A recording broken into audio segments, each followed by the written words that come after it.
Yo, what is up, guys? It's Pedro here. So the Washington Commanders just got some good injury news. Adam Schefter reported that Marshon Lattimore is expected to make his Commanders debut against the New Orleans Saints. Not this week because the Commanders have a bye week, but the week after that. We have a bunch of other stuff too. Emmanuel Forbes got claimed. Also, the Commanders hired a new team president. If you guys are new, make sure to subscribe, hit that like button, notification bell as well. All that stuff really does help out a ton. And yeah, we're close to 15K subscribers. Trying to hit it by the end of the year. It's going to be tough, but let's go ahead and do it and check out BetUS. So, big news from Adam Schefter. I mean, this was expected, but for him to say it and pretty clearly say, I'll just read the quote. This is on the Pat McAfee show. When they get back from their bye week after this week, it sounds like Marshon Lattimore is going to make his Commanders debut in the first game back for Washington. That's kind of what we were guessing the last week or so. I thought maybe he had a chance to play against the Titans, but I think I said like 40% chance, maybe 50 at one point, but he was only limited in practice. So he gets the full week off and then going to be back into it. So gets basically 2 weeks from, the last game that they played before the Titans, and then or I guess from the Titans game on to the next game against the Saints. It's 2 weeks. So he has a lot of time to, continue to recover, get that conditioning in. I don't think they'll practice this week. They might do some stuff, but it's a bye week. But next week he should be fully good to go for practices and stuff like that. If he's not, then it's starting to get pretty concerning. But I think he should be good to go. That's what I think. Some of the reporters, like beat reporters, and then Adam Schefter saying it, I think it's kind of just the cherry on top of, when he says something, usually, there's some merit behind it. He has some people telling him that. So just something to watch out for, and I'm excited to see Marshon Lattimore make his Washington Commander debut against the New Orleans Saints at Mercedes-Benz Stadium. He's going to be motivated, even if there's no ill will against his old team, which there might be a little bit, but probably not a lot. It is his first game with the Commanders, and it's against the Saints at New Orleans.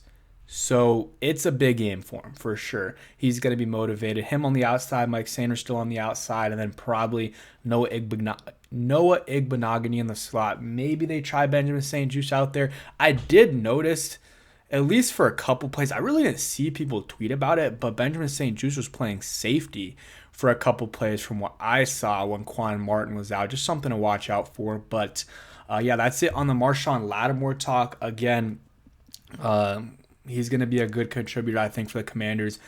They haven't had this type of cornerback in a long, long time. I mean, they haven't had a name as big as Lattimore probably since Josh Norman, and Josh Norman was good for the first year or two, but he wasn't worth the contract, and then the years after that was not good at all. Just kept getting worse and worse and worse until he was just really, really bad. So since, I don't know, I mean, Kendall Fuller's been a good corner, but not a star. I'm trying to think of like other star corners. I mean, you had D'Angelo Hall, who was a very good corner, made the Pro Bowl a few times. You might have to go back to I don't know. Champ Bailey's a name. I mean, there's some others as well. You guys can go ahead and comment down below. Actually, that's a good, thing. Comment down below what the last best corner was. Like Marshon Lattimore is the best cornerback for the Washington Commanders, Redskins / Washington football team since who? So some of you guys know better than me that have been watching for 20, 30, 40 plus years. But yeah, that's just something to think about. Comment that down below. The Rams claimed Emmanuel Forbes Jr. off of waivers, so this was not surprising that a team would claim him. He's a talented player, even though he was a little overdrafted. Definitely a talented player. The Rams decide to claim him. Wishing him the best for sure. We'll see what he makes of his opportunity in Los Angeles. But real quick, a word from today's sponsor. Make sure you guys check out BetUS, the sponsor for last season and this entire 2024 to 2025 NFL season.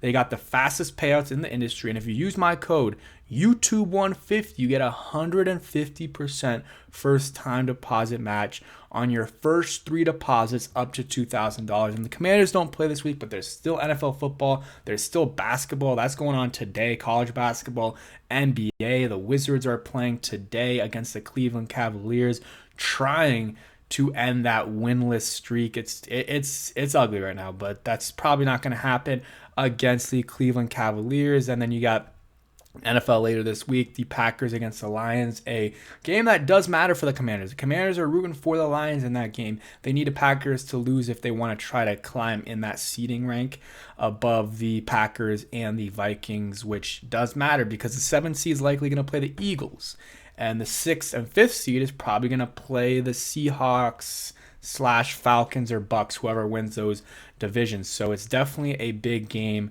It matters for the Commanders, even though they're not playing. Make sure you guys check out BetUS at betus.com and bet responsibly. All right, so back into the video, we'll talk about Emmanuel Forbes a little bit more, and then some Pro Bowl stuff, and then the president. So, yeah, Emmanuel Forbes, I'm just a little bit, I'm wondering, I mean, I trust Adam Peters, but I'm wondering if they could have got something for him at the trade deadline. If, a team claimed him, like, I'm wondering if they could have gotten like a 7th round pick. Probably not. I'm sure they could have if they did it in the offseason, like a 5th round pick. There was people reporting at the trade deadline that I think Forbes' value was like a 5th, 6th round pick. So if that's true, I think that's not the best move by Peters when you're releasing him a few weeks later. It's not a big deal, and I don't know if that's the case. It's a very small mistake if it is one, but not sure. Again, that's just what reports were, and I would have traded him at the trade deadline for anything, a 7th round pick, whatever, even a 7th round pick swap, because again, he was inactive for some of the games. He's not playing. He's not good, so might as well get what you can for him. And a team, they didn't give up anything, but a claim, you are moving your, you only get a certain amount of claims, I believe, a week. Maybe no, actually, I think I'm wrong on that, but still, you do have to put in a claim. So it's a tiny bit of an investment, but nothing really big there. And then if you're a Rams fan, Emmanuel Forbes, he's a talented player, but just hasn't really shown anything with the Commanders. Had a couple small injuries. That wasn't really the big deal, but just getting beaten coverage all the time. The tackling isn't good. And his strength out of college was interceptions and making plays, and he didn't do that here. 2 interceptions.